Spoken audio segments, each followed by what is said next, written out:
Bom dia, boa tarde, boa noite. Você está no Fala Saldanha? Então vamos dando continuidade aqui ao nosso livro do Stephen Hawking.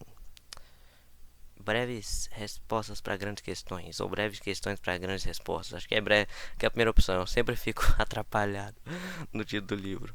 Mas vamos lá. Continuando aqui. Antes do primeiro capítulo tem esse tipo pré-capítulo aqui, né? Esse tópico que eu acho que eu vou fazer em um vídeo só porque é bem longo. Então vamos lá. Sem enrolação, para não falar aquela outra palavra que eu já cansei. Bora lá. Por que formular as grandes questões? As pessoas sempre quiseram respostas para as grandes questões. De onde viemos? Como o universo começou? Qual é o significado e o desígnio por trás de tudo? Existe alguém lá fora? Os relatos sobre a gênese do mundo criados no passado agora parecem menos relevantes e verossímeis. Eles foram substituídos por uma variedade do que só podemos chamar de superstições, abrangendo da nova era a Star Trek. Mas a ciência de verdade pode ser bem mais estranha do que a ficção científica, e bem mais gratificante. Eu sou cientista. Um cientista com um profundo fascínio por física, cosmologia, o universo e o futuro da humanidade.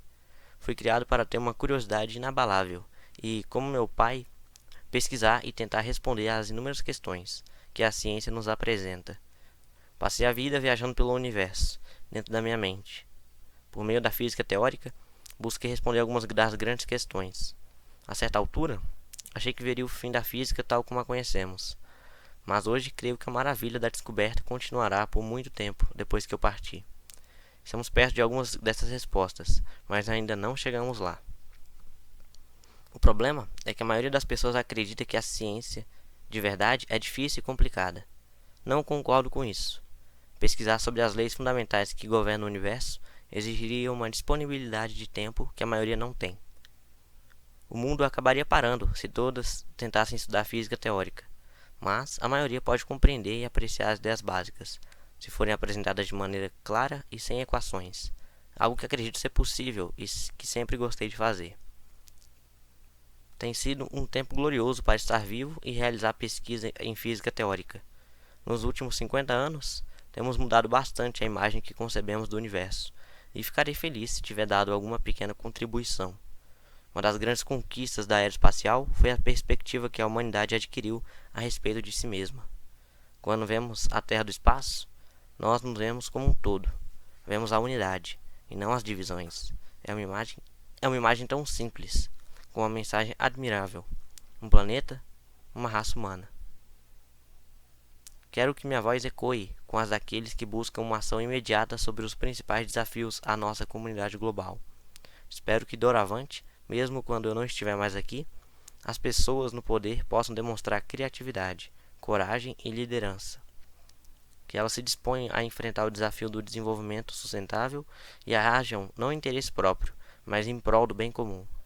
Sei perfeitamente como o tempo é precioso. Aproveite o momento. Tome uma atitude já. Eu já escrevi sobre minha vida anteriormente, e, ao pensar no fascínio que senti pelas grandes questões ao longo de todos esses anos, acredito que vale a pena repetir algumas de minhas primeiras experiências. Nasci exatamente 300 anos após a morte de Galileu, e gosto de pensar que essa coincidência influenciou os rumos de minha vida e sua ligação com a ciência. Mas calculo que cerca de 200 mil outros bebês também nasceram nesse dia. Não sei se algum deles posteriormente se interessou por astronomia. Cresci em uma casa vitoriana, alta e estreita em Highgate, Londres. Meus pais haviam comprado por uma pechincha durante a Segunda Guerra Mundial, quando todo mundo achou que Londres seria arrasada pelas bombas. De fato, um foguete V2 caiu a algumas casas de distância da nossa. Eu estava fora com minha mãe e minhas irmãs na época, e, felizmente, meu pai não se feriu. Por anos depois disso, eu e meu amigo Howard brincamos no local onde a bomba deixou sua marca. Investigávamos os resultados da explosão com a mesma curiosidade que me motivou durante a vida inteira. Em 1950, o local de trabalho do meu pai foi transferido para o extremo norte de Londres, o recém-construído National Institute for Medical Research, em Mill Hill. Assim, minha família se mudou para a cidade de St. Albans, nas imediações. Fui matriculado na High School for Girls, a qual, apesar do nome, admitia meninos até a idade de 10 anos. Mais tarde, frequentei a St. Albans School. Nunca fiquei muito acima da média da classe. Era uma turma brilhante, mas meus colegas me apelidaram de Einstein, então presumivelmente viram coisas boas em mim. Quando eu tinha 12 anos, dois amigos meus apostaram um contra o outro, por um saco de balas, que eu nunca chegaria a lugar algum. Tive 6 ou 7 bons amigos em St. Albans e me lembro de ter longas conversas e discussões sobre tudo, de brinquedos de controle remoto à religião. Uma das maiores questões que discutíamos era a origem do universo e a necessidade de um Deus para criá-lo e pô-lo em funcionamento. Eu ouvira dizer que a luz das galáxias distantes sofria um desvio para o lado vermelho do espectro, e que isso supostamente indicava que o universo estava se expandindo. Mas tinha certeza de que haveria outro motivo para o desvio para o vermelho. Será que a luz ficava cansada e mais vermelha no caminho até nós? Um universo essencialmente imutável e perpétuo parecia bem mais natural. Foi apenas mais tarde, após a descoberta da radiação cósmica de fundo, cerca de 2 anos depois do início da minha pesquisa de doutorado, que me dei conta do meu erro. Sempre fui muito interessado no funcionamento das coisas e costumava desmontá-las para ver como operavam por dentro, só que não era muito bom em remontá-las. Minha habilidade prática nunca se equiparou ao meu talento teórico. Meu pai encorajou meu interesse pela ciência e ansiava para que eu estudasse em Oxford ou Cambridge. Ele mesmo estudara no University College, Oxford, então achou que devia me candidatar a essa faculdade. Na época, o University College não realizava pesquisa em matemática, portanto não me restava muita opção a não ser tentar uma bolsa em ciências naturais. Fiquei surpreso quando fui aceito. A atitude predominante em Oxford na época era muito anti-trabalho. A ideia era ser brilhante sem esforço ou aceitar suas limitações e obter seu diploma com a média mínima. Tomei isso como um convite a fazer muito pouco. Não me orgulho disso. Estou apenas descrevendo minha postura na época, compartilhada pela maioria dos meus colegas. Um dos resultados de minha doença vai me fazer mudar tudo aquilo. Quando enfrentamos a possibilidade de uma morte precoce, percebemos que há um monte de coisas que queremos fazer antes que a vida chegue ao fim. Devido à minha falta de empenho, meu plano para passar na prova final era evitar questões que exigissem conhecimento factual e me concentrar em problemas da física teórica. Porém, não dormi na noite anterior à prova e, portanto, não foi muito bem. Alcancei uma média entre excelente e boa, e precisei passar por uma banca examinadora para determinar qual das duas receberia. Na entrevista, perguntaram-me sobre meus planos para o futuro. Respondi que queria fazer pesquisa. Se me dessem a média máxima, eu iria para Cambridge. Se ela fosse inferior a isso, eu ficaria em Oxford. Consegui a máxima. Nas longas férias após minha prova final, a universidade ofereceu uma série de pequenas bolsas de viagem. Concluí que, quanto mais longe me propusesse a ir, maiores seriam minhas chances de conseguir uma. Assim, afirmei que queria ir para o Irã. Parti no verão de 1962, tomando um trem para Istambul, depois para Erzurum, no leste da Turquia, e então para Tabriz, Teherã, Isfahan, Shiraz e Persépolis, capital dos antigos reis persas. Quando voltava para casa, eu e Richard Tim, meu companheiro de viagem, fomos surpreendidos pelo terremoto de Bouinzarra, um tremor de 7,1 na escala Richter, que matou quase 12 mil pessoas. Devo ter passado próximo ao epicentro, mas nem percebi porque estava doente e viajando dentro de um ônibus chacoalhando pelas estradas iranianas, muito acidentadas nessa época. Passamos o dia seguinte em Tabriz, enquanto eu me recuperava de uma grave disenteria e de uma costela quebrada, ao ter sido jogado contra o banco da frente no ônibus, ainda sem saber da tragédia porque não falávamos persa. Só quando chegamos a Istambul descobrimos o que acontecera. Mandei um cartão postal para os meus pais, que esperavam ansiosamente uma notícia minha havia 10 dias, pois a última informação que tinham era que eu saíra de Teherã rumo à região do desastre no dia em que ocorreu o tremor. A despeito do terremoto, tenho muitas lembranças carinhosas do meu tempo no Irã. Uma curiosidade intensa sobre o mundo leva a pessoa a correr perigo, mas, no meu caso, provavelmente foi a única vez que isso foi verdade. Em outubro de 62, com 20 anos de idade, cheguei ao Departamento de Matemática Aplicada e Física Teórica de Cambridge. Eu me candidatara a uma vaga de trabalho com Fred Hoyle, o astrônomo inglês mais famoso da época. Digo astrônomo porque a cosmologia mal era vista como uma disciplina legítima na época. Entretanto, Hoyle já estava com alunos o suficiente, e para minha grande decepção, fui indicado a Denis Sayama, de quem nunca ouvira falar.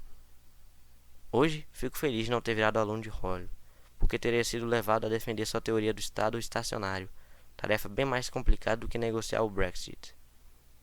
Comecei o trabalho pela leitura de livros antigos sobre relatividade geral, como sempre, atraído pelas maiores questões. Como alguns de vocês devem ter visto no filme em que Redmayne faz uma versão particularmente bela de mim, em meu terceiro ano em Oxford, percebi que parecia estar ficando mais desastrado. Caí algumas vezes sem entender porquê e notei que não conseguia mais remar direito. Estava claro que havia alguma coisa errada. Não fiquei nem um pouco feliz quando o médico nessa época me disse para dar um tempo na cerveja. O inverno seguinte à minha chegada a Cambridge foi muito rigoroso. Eu estava em casa para o feriado do Natal quando minha mãe me convenceu a esquiar no lago de St. Albans, mesmo eu sabendo que não conseguiria. Caí e tive dificuldade de levantar. Minha mãe percebeu que havia alguma coisa errada e me levou ao médico. Passei semanas no St. Bartholomew's Hospital e fiz diversos exames. Em 62, os métodos eram um pouco mais primitivos do que hoje em dia. Uma amostra de tecido muscular foi tirada de meu braço. Eletrodos foram grudados em mim e um fluido radiopaco foi injetado em minha coluna, para que os médicos observassem subindo e descendo na radiografia, conforme o leito era inclinado. Nunca me disseram de fato que estava errado, mas compreendi o bastante para saber que era bem grave, então não quis perguntar. Eu deduzira pela conversa dos médicos que, fosse o que fosse, eu ia de mal a pior e não havia outra coisa a fazer a não ser me receitar vitaminas. Na verdade, o médico que realizou os exames lavou as mãos e nunca mais voltei a vê-lo. Sua opinião era de que não havia nada a ser feito. A determinada altura, devo ter descoberto o diagnóstico de esclerose lateral amiotrófica, uma espécie de doença neuromotora, na qual as células nervosas do cérebro e da medula espinhal atrofiam e depois cicatrizam ou endurecem. Descobri também que pessoas com essa doença pouco a pouco perdem a capacidade de controlar seus movimentos, de falar, comer e, no fim, até respirar. Minha enfermidade parecia progredir rapidamente. Foi compreensível que eu ficasse deprimido e não visse sentido em continuar minha pesquisa de doutorado, porque não sabia se viveria o suficiente para finalizá-la. Mas então o progresso da doença diminuiu e senti um entusiasmo renovado por meu trabalho. Após minhas expectativas terem se reduzido a zero, cada novo dia era como um bônus e passei a apreciar tudo que eu tinha. Enquanto houver vida, há esperança. E, claro, também surgiu uma jovem chamada Jane, que conheci em uma festa. Sua determinação de que juntos poderíamos combater a doença era grande. Sua convicção me trouxe esperança. O noivado animou meu estado de espírito e percebi que, se fôssemos casar, eu precisaria arranjar um emprego e terminar meu doutorado. Como sempre, essas grandes questões me impeliam. Comecei a estudar com afinco e tomei gosto por isso. Para conseguir me sustentar financeiramente durante meus estudos, eu me inscrevi para uma bolsa de pesquisa no Gonville and Caius College. Para minha grande surpresa, fui aceito e sou membro do Caius desde então. A bolsa foi um divisor de águas em minha vida. Graças a ela pude continuar com minha pesquisa apesar do agravamento da enfermidade. Também foi ela que me permitiu que Jane e eu nos casássemos, o que fizemos em julho de 65. Nosso primeiro filho, Robert, nasceu cerca de 2 anos depois. Lucy, a segunda, veio após mais 3 anos. E nosso terceiro filho, Timothy, nasceria em 79. Como pai, eu tentava instilar neles a importância de sempre fazer perguntas. Meu filho Tim comentou certa vez em uma entrevista sobre ter me perguntado algo que na época parecia ter soado um pouco tolo. Ele queria saber se havia um monte de universos minúsculos espalhados em volta do nosso. Ele disse para nunca ter medo de propor uma ideia ou hipótese, por mais absurda que pudesse parecer. A grande questão em cosmologia no início dos anos 60 era se o universo teve um início. Muitos cientistas se opunham instintivamente à ideia, porque sentiam que o ponto de criação seria um lugar onde a ciência sofreria um colapso. Teríamos que apelar à religião e à intervenção divina para determinar como o universo começou. Era claramente uma questão fundamental e exatamente o que eu precisava para completar minha tese de doutorado. Roger Penrose mostrara que, após a tração de uma estrela em extinção a um determinado raio, inevitavelmente ocorreria uma singularidade, que é um ponto onde o espaço e o tempo chegavam ao fim. Sem dúvida, pensei. Já sabíamos que nada era capaz de impedir uma estrela fria e massiva de sucumbir ao peso da própria gravidade até ela atingir uma singularidade de densidade infinita. Percebi que argumentos similares podiam ser aplicados à expansão do universo. Nesse caso, eu poderia provar que havia singularidades onde o espaço-tempo teve início. Um momento eureka veio em 1970, dias após o nascimento da minha filha Lucy. Quando me preparava para dormir certa noite, um processo que se tornara moroso devido à minha deficiência, percebi que podia aplicar aos buracos negros a teoria da estrutura casual por mim desenvolvida para os teoremas da singularidade. Se a relatividade geral está correta e a densidade da energia é positiva, a área de superfície do horizonte de eventos, a fronteira de um buraco negro, tem a propriedade de sempre aumentar quando matéria ou radiação adicional cai dentro dela. Além disso, se dois buracos negros colidem e se fundem em um único buraco negro, a área do horizonte de eventos em torno do buraco negro resultante é maior do que a soma das áreas do horizonte de eventos em torno dos buracos negros originais. Foi uma era de ouro, em que solucionamos a maioria dos principais problemas na teoria dos buracos negros, mesmo antes de haver qualquer evidência observacional dos mesmos. Na verdade, fomos tão bem-sucedidos com a teoria geral clássica da relatividade que fiquei um pouco perdido sobre o que fazer em 73, após a publicação com George Ellis, nosso livro The Large Scale Structure of Spacetime, a estrutura em larga escala do espaço-tempo. Meu trabalho, como Penrose, mostrara que a relatividade geral deixava de vigorar nas singularidades. Assim, o próximo passo óbvio seria combinar a relatividade geral, a teoria do muito grande, com a física quântica, a teoria do muito pequeno. Em particular, eu questionava: poderia haver átomos em que o núcleo é um minúsculo buraco negro primordial, formado no universo primitivo? Minhas investigações revelaram uma relação profunda e antes insuspeitada entre a gravidade e a termodinâmica, a ciência do calor, e solucionava um paradoxo que fora debatido por 30 anos sem muito progresso. Como a radiação liberada por um buraco negro em processo de encolhimento poderia transportar toda a informação sobre o que ele produzira? Descobri que a informação não se perde, mas não é devolvida de maneira aproveitável. É como queimar uma enciclopédia e ficar com a fumaça e as cinzas. Para responder isso, estudei como campos ou partículas quânticos se dispersariam de um buraco negro. Esperava que parte de uma onda incidente seria absorvida e que o restante se espalharia. Mas, para minha grande surpresa, descobri que parecia haver emissão no próprio buraco negro. No início, achei que devia existir algum erro em meus cálculos, mas o que me convenceu de ser um efeito real foi que a emissão era exatamente a exigida para identificar a área do horizonte de eventos com a entropia de um buraco negro. Essa entropia, uma medida para a desordem do sistema, está resumida na seguinte fórmula simples: S igual a kc ao cubo dividido por 4gh. Ela expressa a entropia, em termos da área do horizonte, e as três constantes fundamentais da natureza: c, a velocidade da luz; g, a constante gravitacional de Newton; h, a constante de Planck. A emissão dessa radiação térmica pelo buraco negro é hoje chamada de radiação Hawking, e tenho orgulho de ser seu descobridor. Em 74, fui eleito membro da Royal Society. A escolha foi uma surpresa para meus colegas de departamento, porque eu era jovem e não passava de um mero assistente de pesquisa. 3 anos depois, fui promovido a professor. Meu trabalho sobre buracos negros me dera esperança de que descobriríamos uma teoria de tudo, e essa busca por uma resposta me motivou a continuar. No mesmo ano, meu amigo Kip Thorne nos convidou para visitarmos o Instituto de Tecnologia da Califórnia, o Caltech. E lá fui eu, com minha jovem família e mais um bando de colegas que trabalhavam com a relatividade geral. Nos últimos 4 anos, eu viera usando uma cadeira de rodas manual, além de um carrinho motorizado azul de 3 rodas que andava lentamente, à velocidade de uma bicicleta, e no qual eu às vezes dava caronas clandestinas. Quando fomos para a Califórnia, ficamos hospedados em uma casa colonial do Caltech, próximo ao campus, e ali usei uma cadeira de rodas motorizada pela primeira vez. Ela me proporcionou considerável grau de independência, sobretudo porque os prédios e as calçadas nos Estados Unidos são muito mais acessíveis para deficientes do que na Inglaterra. Quando regressamos do Caltech em 75, senti no começo um certo baixo astral. Na Inglaterra, tudo parecia provinciano e limitado quando comparado à altitude empreendedora dos americanos.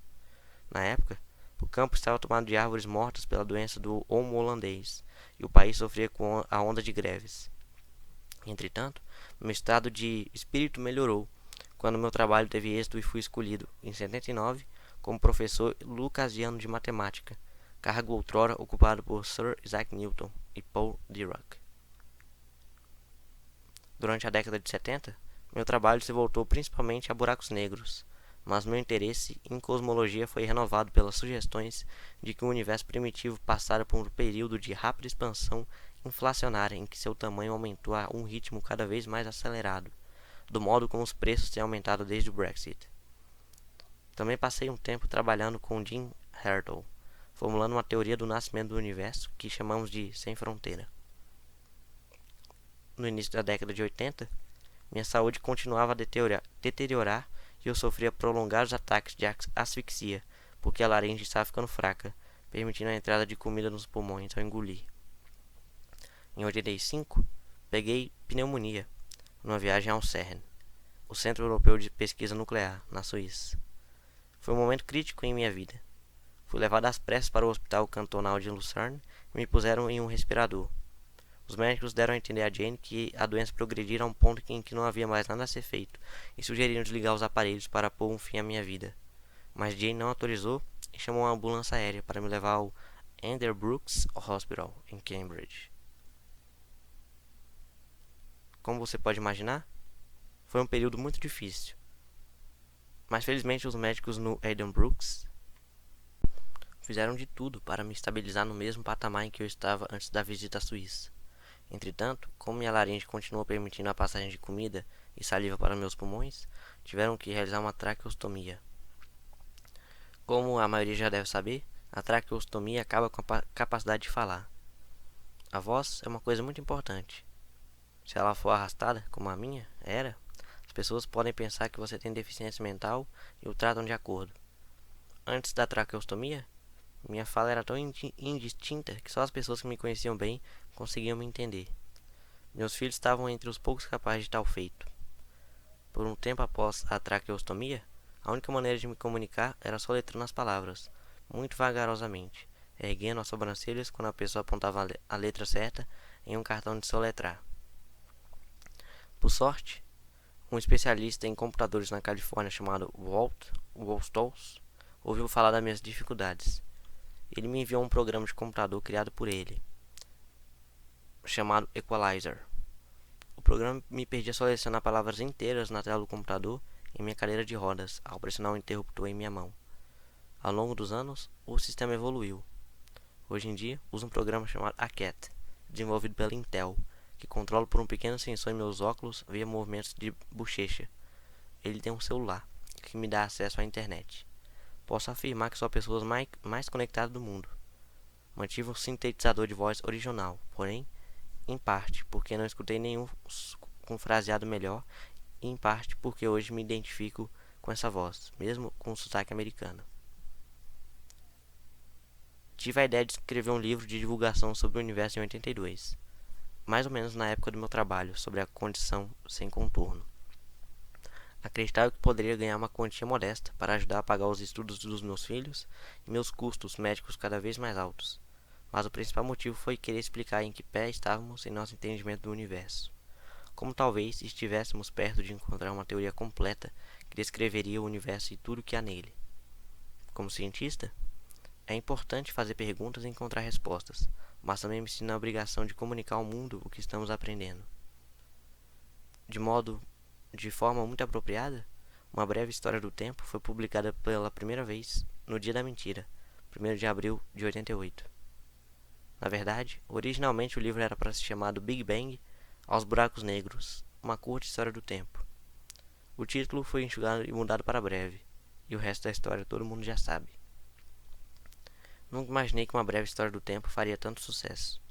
Sem dúvida, sua mensagem de superação sobre como, a despeito da minha deficiência, consegui me tornar físico teórico e ainda autor de um best-seller ajudou. Nem todos devem ter terminado o livro ou entendido tudo que leram, mas pelo menos se debruçaram sobre uma das grandes questões da nossa existência e captaram a ideia de que vivemos em um universo governado por leis racionais que, com o auxílio da ciência, podemos descobrir e compreender.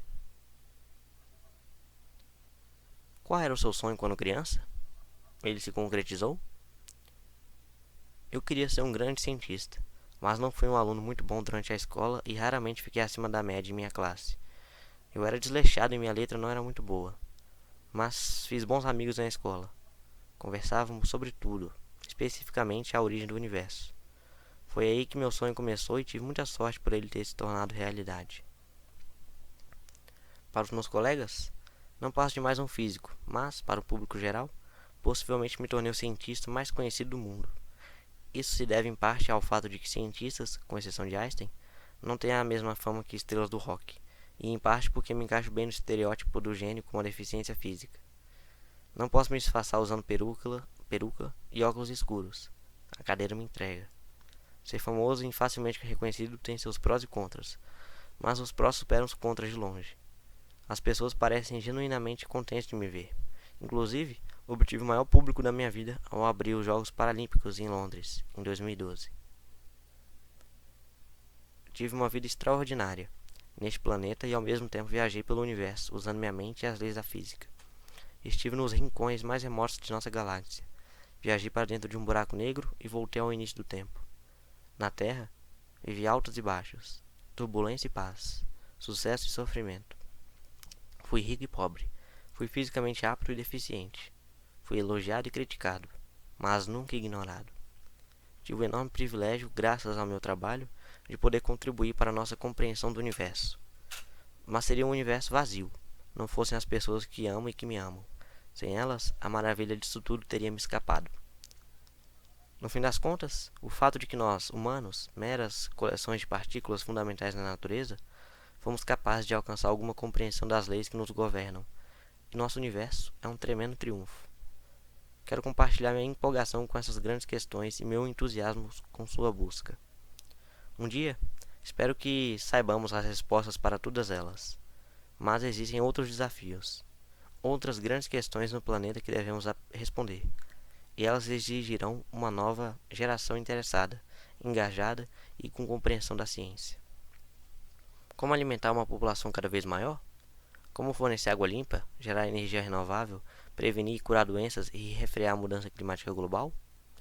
Espero que a ciência e a tecnologia forneçam respostas a essas perguntas, mas serão necessárias pessoas, seres humanos, com conhecimento e compreensão para implantar essas soluções.